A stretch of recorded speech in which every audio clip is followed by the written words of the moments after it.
قرآن کہتا ہے کہ ان کے باپوں کے ناموں سے اس کو پکارو جو اس کے اصل نام ہے، لہذا ولدیت چینج نہیں ہو سکتی. صرف ولدیت نام کے اعتبار سے بھی چینج نہیں ہو سکتی بلکہ احکام بھی چینج نہیں ہو سکتے. یعنی وہ بچی جن والدین کی بیٹی ہے حقیقتاً وہ انہی کی رہے گی، بھلے آپ نے کاغذوں میں کسی اور کا نام لکھوا دیا، بھلے کاغذوں میں وہ کوئی کسی اور کی ولدیت آ گئی، تو حقیقت میں وہ انہی والدین کی بیٹی ہے جن والدین کی ہے. وراثت بھی اسی اصول سے ملے گی، اور جو نکاح طلاق اور رشتوں کے اور محرمات کے جو احکام ہیں سارے کے سارے وہ بھی اصل والدین کے حساب سے ہوں گے. آپ نے اگر اپنے بچوں کا اس کو بہن بھائی سمجھ لیا تو یہ غلط ہے، وہ آپ کے بچوں کی بہن بھائی نہیں ہیں. اگر وہ آپ کے بچوں کے ساتھ آپ سمجھتے ہیں کہ اس کا نکاح نہیں ہو سکتا کیونکہ وہ ہماری بیٹی ہے، ولدیت میں آپ نے نام لکھا دیا، تو یہ شریعت کے خلاف. شریعت یہ کہتی ہے کہ وہ اپنے والدین کی بیٹی جس کا آپ کو معلوم ہے کہ اس کے والدین کون ہیں، اس کے رشتے بھی اسی حساب سے ان کا تعین ہوگا اور اس کی وراثت بھی اسی حساب سے متعین ہوگی، اس کے سارے احکام اسی حساب سے ہوں گے جو اس کے اصل والدین کے اصل رشتے کے مطابق ہوتے ہیں. متبنہ بنانے سے، منہ بولا بیٹا یا بیٹی بنانے سے کوئی رشتہ تبدیل نہیں ہوتا، کوئی حکم تبدیل نہیں ہوتا. البتہ آپ اس کو ایڈاپٹڈ چائلڈ کو اپنے پاس رکھ لیں، آپ اس کو رکھ کے اس کو سنبھال سکتے ہیں، اس کو آپ بڑا کر سکتے ہیں، پرورش کر سکتے ہیں، اپنے پاس رکھ سکتے ہیں، لیکن اس کے احکام کیا ہوں گے؟ احکام وہی ہوں گے جو اصل والدین کی ولدیت کے ساتھ اس کے لاگو ہوتے ہیں. اب سوال یہ پیدا ہوتا ہے کہ بچی بڑی ہو گئی ہے، اس کے سارے ڈاکومنٹس کے اندر اس والدین کا نام ہے جنہوں نے اس کو ایڈاپٹ کیا تھا، تو پھر اب وہ کیا کرے؟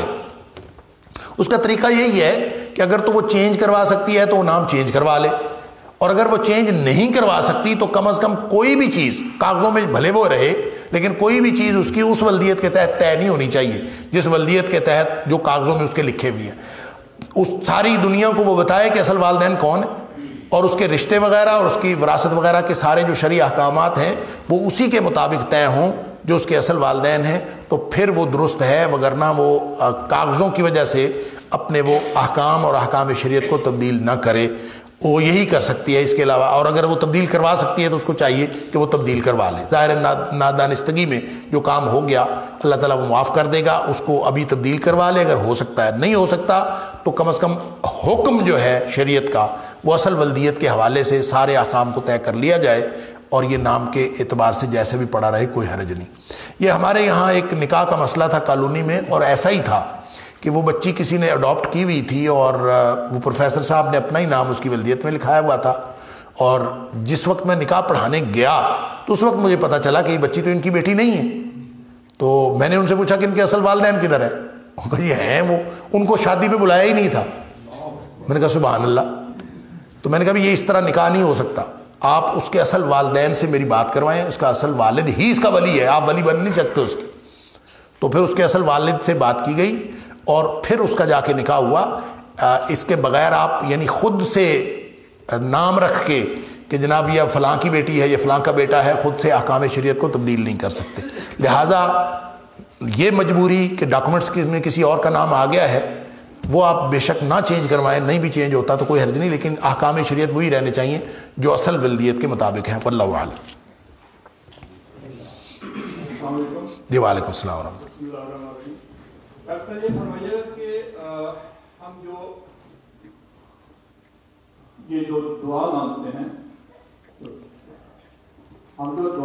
ہیں، یہ اصل میں دعا ہے کیا؟ نماز کے بعد مانگتے ہیں، مختلف اور کیفیتیں مانگتے ہیں. یہ کیسے ہمیں پتہ چلے کہ ہماری دعا، ہم اس دعا کے لیے کوالیفائی کر رہے ہیں، اور اس کا ٹھیک طریقہ کیا ہے؟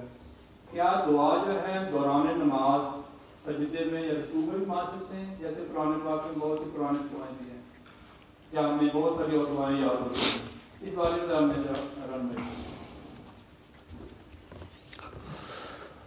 دعا کے بارے میں سوال ہے، اور اس سوال کے اندر کئی سوالات ہیں کہ یہ بھی سوال ہے کہ دعا اصل میں ہے کیا. دوسرا سوال یہ ہے کہ ہمیں کیسے پتہ چلے کہ دعا کے لیے کوالیفائی کرتے ہیں.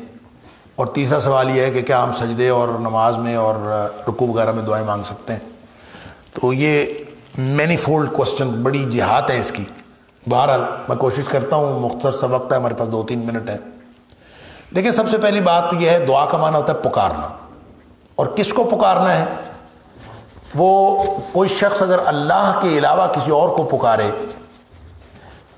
ایسی حاجت روائی کے لیے جو تحت الاسباب نہ ہو. ایک تو تحت الاسباب یہ ہے کہ میں کسی کو پکارتا ہوں کہ بھائی پانی کی بوتل لا دے مجھے، تو پانی کی بوتل پڑی ہوئی لا کے مجھے دے دیتا ہے، یہ تحت الاسباب پکارنا ہے. یہ مائک پکڑا دیں، یہ میری اینک پکڑ لیں، یہ چیز پکڑ لیں، یہ بھی پکارنا ہے. تحت الاسباب کسی کو بھی پکارا جا سکتا ہے.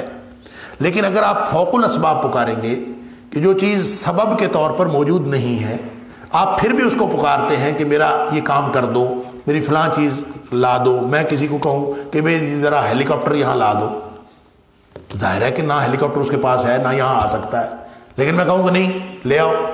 اب یہ بیونڈ ہے، ان تمام مادی اسباب کے ماورا ہے جو مخلوق کے احاطہ اختیار میں نہیں ہے. تو یہ صرف اللہ کا اختیار ہے کہ اللہ تعالیٰ اسباب کے بغیر بھی، فوق الاسباب بھی اللہ تعالیٰ وہ چیز دے سکتا ہے اگر وہ دینا چاہے. لہذا فوق الاسباب کسی بھی چیز کے لیے اللہ ہی سے مانگنا چاہیے. بہترین بات تو یہ ہے کہ جو تحت الاسباب چیزیں آتی ہیں نا وہ بھی صرف اللہ سے مانگی جائیں. بہترین بات یہ ہے کیونکہ نبی کریم صلی اللہ علیہ وسلم نے فرمایا لا تسأل الناس شیئا، لوگوں سے کوئی شے کی چیز نہ مانگو. منگتے سے کیا مانگنا، جو خود منگتا ہے اس سے کیا مانگنا. لا تسأل الناس شیئا، لوگوں سے کچھ نہ مانگو. اور لیکن کوئی شخص اگر کوئی ضرورت کی بات مانگنا چاہتا ہے جو اس کے پاس تحت الاسباب ہے، اس میں کوئی حرج نہیں ہے. لیکن وہ پکارنا جو فوق الاسباب ہے، وہ آپ جب کسی مخلوق سے پکاریں گے تو گویا آپ اللہ کی شان، اللہ کی صفات کسی اور کو دے رہے ہیں. تو یہ شرک. اس لیے جگہ جگہ آتا ہے یدعون من دون اللہ، یدعون من دون اللہ ما لا ينفعهم ولا يضرهم، جو ان کو نہ نقصان پہنچا سکتے ہیں نہ فائدہ دے سکتے، ان کو پکارتے ہیں. تو یہ دعا عبادت ہے. الدعاء مخ العبادہ، نبی کریم صلی اللہ علیہ وسلم دعا عبادت کا مغز ہے. ایک روایت میں آتا ہے الدعاء هو العبادہ، دعا ہی عبادت، پکارنا ہی تو عبادت ہے. لہذا سب سے پہلی بات تو یہ ہو گئی کہ دعا کیا ہے. دعا ایک عبادت ہے اور وہ اللہ کو پکارنا ہے. میں نے عرض کیا کہ تحت الاسباب بھی جو چیزیں انسانوں کے اختیار میں ہیں وہ بھی اگر صرف اللہ سے مانگی جائیں تو اللہ کو یہ بہت پسند ہے. اور حدیث میں آتا ہے کہ نبی پاک صلی اللہ علیہ وسلم فرمایا کہ ہر چیز اللہ سے مانگو، حتیٰ کہ جوتے کا تسمہ بھی ٹوٹ جائے تو اللہ سے مانگو. اگرچہ وہ جوتی کا تسمہ ٹوٹا ہوا ہے تو گانٹھنا تو موچی نہیں ہے نا، تو وہ آپ کو جانا تو پڑے گا اس کے پاس، لیکن مانگنا کس سے ہے؟ ہر چیز اللہ سے مانگو. کسی سے مانگنا کیا ہے؟ تحت الاسباب چیزیں آ جاتی ہیں. تو جہاں تک دعا کا تعلق ہے تو صرف اللہ تعالیٰ کو پکارنا چاہیے. اس کا نام دعا ہے. کوالیفائی کیسے کرتے ہیں؟ کوالیفیکیشن ہے ہی کوئی نہیں. کوالیفیکیشن صرف اس کے ساتھ لا لگانا ہے، مانگنا ہے، اس کی طرف توجہ کرنی ہے، اس سے مانگ لینا ہے. اجیب دعوت الداعی اذا دعان. اس کی کوالیفیکیشن یہ ہے کہ میں ہر پکارنے والے کی پکار کو قبول کرتا ہوں جب بھی مجھے پکار. اس نے تو کوئی ٹرم اینڈ کنڈیشنز رکھی کوئی نہیں، لہذا کوالیفیکیشن کا سوال ہی کوئی نہیں ہے. ہر مخلوق اللہ کو جب مرضی پکارے، جس وقت مرضی پکارے، جیسے مرضی پکارے، اللہ اس کی دعا سنتا بھی ہے، قبول بھی کرتا ہے. البتہ رزق حرام کھانے والا، بہت ساری چیزیں جو انسان کو ڈسکوالیفائی کر دیتی. کوالیفیکیشن ہے، ڈسکوالیفیکیشن ہو جاتی ہے. کوالیفائی تو ہر شخص کر رہا ہوتا ہے، البتہ ڈسکوالیفیکیشن ہو جاتی ہے بہت ساری چیزوں سے. مثال کے طور پر رزق حرام ہے، آدمی حرام کھا رہا ہو تو پھر دعائیں قبول نہیں ہوتی، اور اس کے لیے بھی دلیل موجود ہے ان اللہ طیب لا یقبل الا طیبا. اللہ پاک ہے، صرف پاکیزہ چیزیں قبول کرتا ہے. تو اس کا مطلب ہے جو آدمی اللہ کا حکم مانتا ہے اور اللہ تعالیٰ کے ساتھ شرک نہیں کرتا اور اپنے اوپر اللہ تعالیٰ کے احکام نافذ کرنے کی کوشش کرتا ہے، اس کی اللہ دعا قبول فرماتا ہے. اور جو یہ نہیں کرتا اس کی دعائیں قبول نہیں ہوتی. جیسا کہ نبی کریم صلی اللہ علیہ وسلم نے ایک شخص کی مثال دی کہ وہ آیا کعبۃ اللہ میں کھڑا ہے، آسمانوں کی طرف میں ہاتھ اٹھاتا ہے، یمد یدیہ الی السماء یقول یا رب یا رب. بیت اللہ میں کھڑا ہو کے لمبا سفر کر کے اور پوری مشقتیں برداشت کر کے وہ پکار رہا ہے، لیکن وَمَطْعَمُهُ حرام وَمَشْرَبُهُ حرام وَغُذِّيَ بِالْحَرَامِ وَمَلْبَسُهُ حرام وَغُذِّيَ بِالْحَرَامِ. غذا حرام کی، شرائط کا، لباس حرام کا، پینا حرام کا، کھانا حرام کا، سب کچھ حرام کا. فَأَنَّىٰ يُسْتَجَابُ لِذَٰلِكَ. اور دعا کا جواب کہاں سے آئے گا؟ یا پھر نبی پاک صلی اللہ علیہ وسلم فرمایا کہ اگر تم امر بالمعروف اور نہی عن المنکر چھوڑ دو گے، اللہ کے احکام کو چھوڑ دو گے، تو پھر ایسی کیفیت ہو جائے گی، عذاب کی کیفیت میں تم مبتلا ہو جاؤ گے، پھر تم دعا مانگو گے، اللہ تمہاری دعا قبول نہیں کرے گا، یا تمہارے نیک لوگ دعائیں مانگیں گے، دعائیں اللہ قبول نہیں کرے گا۔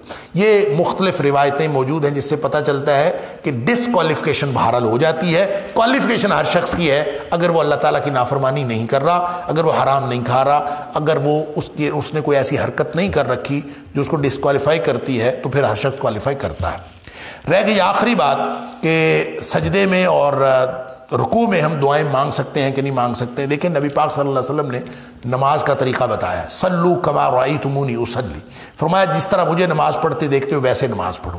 لہٰذا فرض نماز میں تو اس کے لیے مختلف نقطہ نظر ہے کہ دعا مانگی جا سکتی ہے، کون سی مانگی جا سکتی ہے، کون سی نہیں مانگی جا سکتی، اس لیے کہ نبی پاک صلی اللہ علیہ وسلم کا یہ فرمان ہے کہ جو انسان سب سے زیادہ قریب اللہ کے اس وقت ہوتا ہے جب حالت سجدہ میں ہوتا ہے۔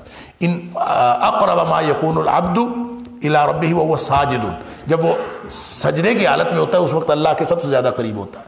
فاکثروا فیہ الدعاء، اس میں زیادہ زیادہ دعائیں مانگا کرو۔